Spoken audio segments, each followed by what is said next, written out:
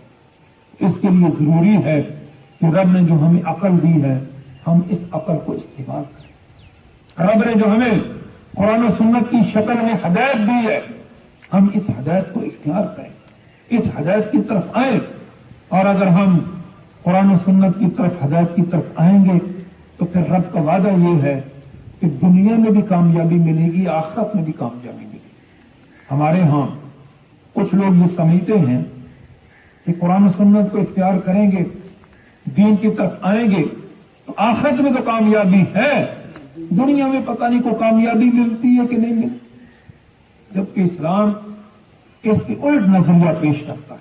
اسلام یہ کہتا ہے کہ اگر تم قرآن و سنت کی طرف آؤ گے، اللہ کے احکامات کو اختیار کرو گے تو اللہ تعالیٰ پہلے دنیا میں تمہیں کامیابی دے گی، دنیا میں اللہ تعالیٰ تمہیں مال کی فراوانی دے گی، دنیا میں رب تمہیں عزت دیں گے، اور بعد میں آخرت میں کامیابی ملے گی۔ اسی لیے سورہ نوح میں اللہ تعالیٰ فرماتے ہیں کہ نوح علیہ السلام نے اپنی قوم سے کہا کہ استغفروا ربکم انہ کان غفارا، کہ آپ نے رب سے معافی مانگو، بے شک وہ بہت زیادہ معاف کرنے والا ہے۔ یرسل السماء علیکم مدرارا، صرف معاف نہیں کرے گا بلکہ آسمان سے تم پر مسلسل موسلادھار بارشیں نازل فرمائے گا، وَيُمْدِدْكُمْ بِأَمْوَالٍ وَبَنِينَ، اور تمہارے پیسے میں اضافہ کرے گا، تمہارے مال میں اضافہ کرے گا، اور تمہاری اولاد میں اضافہ کرے گا۔ وَيَجْعَلْ لَكُمْ جَنَّاتٍ، اور تمہارے لیے باغات پیدا کرے گا۔ وَيَجْعَلْ لَكُمْ أَنْهَارًا، اور تمہارے لیے نہریں پیدا کرے گا۔ اس کا مطلب یہ ہے کہ رب کی طرف آنے کی وجہ سے، رب کے دین کی طرف آنے کی وجہ سے، رب کے نظام کی طرف آنے کی وجہ سے اللہ تعالیٰ پہلے دنیا میں کامیابی دیتے ہیں، دنیا میں اللہ تعالیٰ پہلے کامرانی سے نوازتے ہیں، دنیا میں عروج ملتا ہے، دنیا میں اللہ تعالیٰ نعمتوں کی بارش کرتے ہیں، اور اگر رب کی طرف نہیں آئیں گے تو پھر کیا ہوگا؟ سورہ طٰہٰ میں اللہ کیا فرماتے ہیں؟ وَمَنْ أَعْرَضَ عَنْ ذِكْرِي فَإِنَّ لَهُ مَعِيشَةً ضَنْكًا وَنَحْشُرُهُ يَوْمَ الْقِيَامَةِ أَعْمَىٰ، کہ جو آدمی میرے ذکر سے، میرے قرآن سے منہ موڑے گا، فَإِنَّ لَهُ مَعِيشَةً ضَنْكًا، ہم اس کی معیشت کو تنگ کر دیں گے، ہم اس کی کاروبار کو، اس کی روٹی اور روزی کو تنگ کر دیں گے۔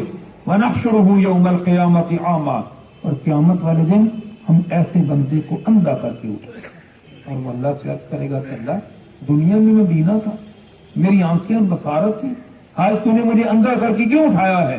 تو اللہ تعالیٰ فرمائیں گے دنیا میں تیرے پاس ہمارا قرآن آیا فنسیتہا، تو نے قرآن کو بلا دیا، اس طرح تو نے قرآن کو بلایا ہے اس طرح ہم نے بھی تمہیں بلا دیا۔ اس لیے میرے بھائیوں اور بزرگوں، رب نے عقل دی ہے، شعور دیا ہے، سوچنے اور سمجھنے کی صلاحیت دی ہے، اس عقل کو استعمال کر کے رب کی طرف آنے کی کوشش کی جائے، رب کے احکامات کو اختیار کیا جائے، اور جو آدمی عقل کو استعمال کرتا ہے وہ رب کا محبوب بن جاتا ہے، اور جو آدمی عقل رکھنے کے باوجود عقل کو استعمال نہیں کرتا وہ ابو الحکم نہیں رہتا، وہ ابو جہل بن جاتا ہے۔ ابو جہل کے بارے میں آپ جانتے ہیں، ابو جہل یہ اس کا نام نہیں ہے، اس کا نام تو عمر بن ہشام تھا، اور زمانہ جاہلیت میں اس کو ابو الحکم کے نام سے یاد کیا جاتا تھا۔ ابو الحکم اس کی کنیت تھی، وہ اپنے آپ کو بڑا پنچایتی آدمی کہتا تھا، فیصلے کی قوت اس کے پاس تھی، لوگ اس سے فیصلے کرواتے تھے، لیکن جب اسلام آیا اور اسلام کو اس نے قبول نہ کیا تو پھر ابو الحکم کی جگہ وہ ابو جہل بن گیا۔ اس لیے میرے بھائیوں اور بزرگوں، ماؤں بہنوں اور بیٹیوں، اللہ تعالیٰ نے ہم سب کو بھی عقل دی ہے، شعور دیا ہے، سوچنے اور سمجھنے کی صلاحیت دی ہے، اس لیے اس کو استعمال کر کے ہمیں رب کی طرف آنا چاہیے، ہدایت کی طرف آنا چاہیے، نیکی کو اختیار کرنا چاہیے، اور رب نے جو خوبصورت نظام دیا ہے اس نظام کے غلبے کی ہم سب کو کوشش کرنی چاہیے۔ چند گزارشات تھی جو میں نے آپ کی خدمت میں پیش کی ہیں، میری اللہ سے دعا ہے کہ اللہ تعالیٰ مجھے بھی اور آپ کو بھی ان گزارشات پر عمل کرنے کی توفیق عطا فرمائے۔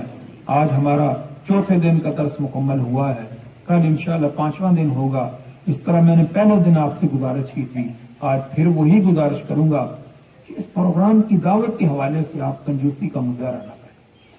اللہ تعالیٰ موسم کو بھی بہتر کر رہے ہیں، ٹھنڈا بنا رہے ہیں، تو میں آپ بھائیوں اور بزرگوں سے، ماؤں بہنوں اور بیٹیوں سے گزارش کروں گا کہ اس پروگرام کے دعوت نامے بھی آپ لے جائیں، لوگوں کو دعوت دیں، لوگوں کو پیغام پہنچائیں، اور صرف پیغام پہنچانے پر اکتفا نہ کریں بلکہ ان کو ساتھ لے کر آئیں، اور بالخصوص اپنے بچوں کو۔ یہ ہماری پہلی ذمہ داری ہے۔